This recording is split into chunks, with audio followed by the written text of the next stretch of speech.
Good morning, Mr. Jonathan Temporal. I'm James Christian Macalintal, EMV 22734, and I'm going to report on sea disputes Philippines versus China in the South China Sea. This is a presentation for my legal aspects of international business and enterprise.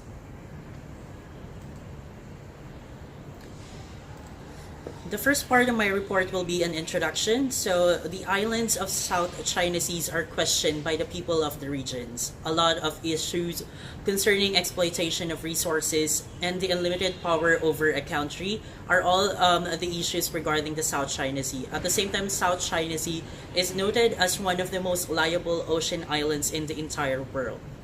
There came a lot of problems concerning the islands and the waters. There's political ownership, competing claims to its waters. Territorial disputes in the South China Sea involve both island and maritime claims among 7 sovereign states, namely Republic of the Philippines, Brunei, People's Republic of China, Taiwan, Malaysia, and Vietnam. The interests of different nations include acquiring fishing areas around the archipelagos, potential exploitation of suspected crude oil, and at the same time the natural gas under the waters of various parts of the South China Sea. I'm going to give you a little background of the South China Sea. So the South China Sea has 2 island groups, Paracel and Spratlys.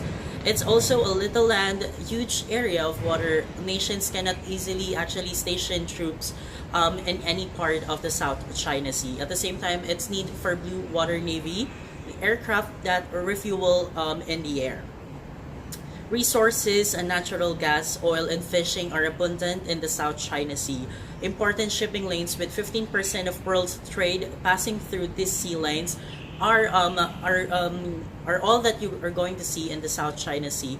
At the same time, at the end of Cold War created a power vacuum over the region.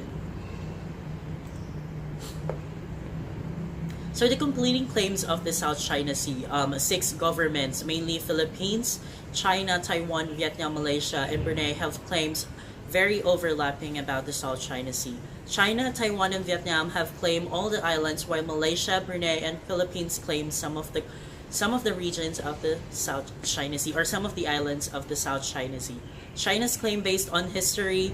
They claim it based on artifacts, and at the same time, Zheng He voyages. The point of conflict on the South China Sea includes a dispute began after UN Convention Law of the Seas guaranteed exploitation rights of undersea resources to states' adjacent waters. Second one is the Law of Sea sets 200 offshore area as exclusive economic zone. The third one is also gave states sovereign rights over continental shelf. And the fourth one is, before this, China and Vietnam had already fought about this over Paracel Islands in 1974. The ASEAN views and effort. Hesitancy to air dispute in public and confront China, although several members feel threatened.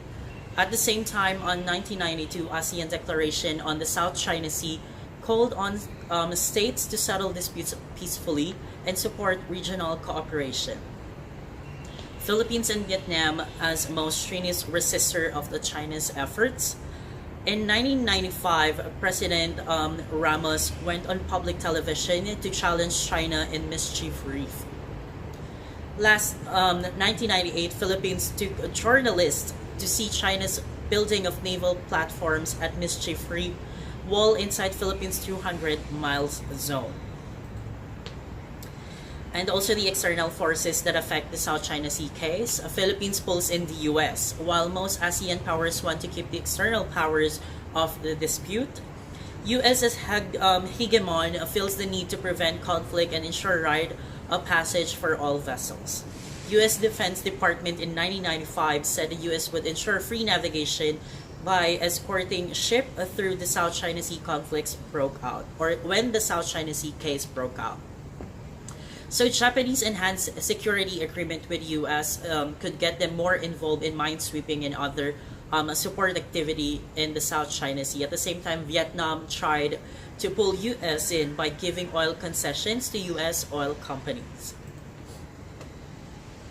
How a big threat to regional peace is the case of the South China Sea, or the Philippines versus China. So much activity to date is establishing claims, outposts, and then threatening other countries' citizens who come too close to claim territories in the South China Sea. Conflict limited by China's limited capabilities. Even if China were the hegemon, some believe it to be its military is incapable of filling of hegemon's shoes. At the same time, China has no aircraft carrier, but it does not have power to refuel in the air. My next report is potential solutions for the case. So negotiations underway. Indonesian lead since 1990, leading to establishment of working groups on resource assessment and development, marine scientific research, environmental protection, and biodiversity research and legal matters. There's also a concept of joint exploration, setting aside territorial claims put forward by Li Peng in 1990. Also, the joint exploration as practice that would probably help the solution for a peaceful negotiation with the Philippines and China and other countries involved in this case.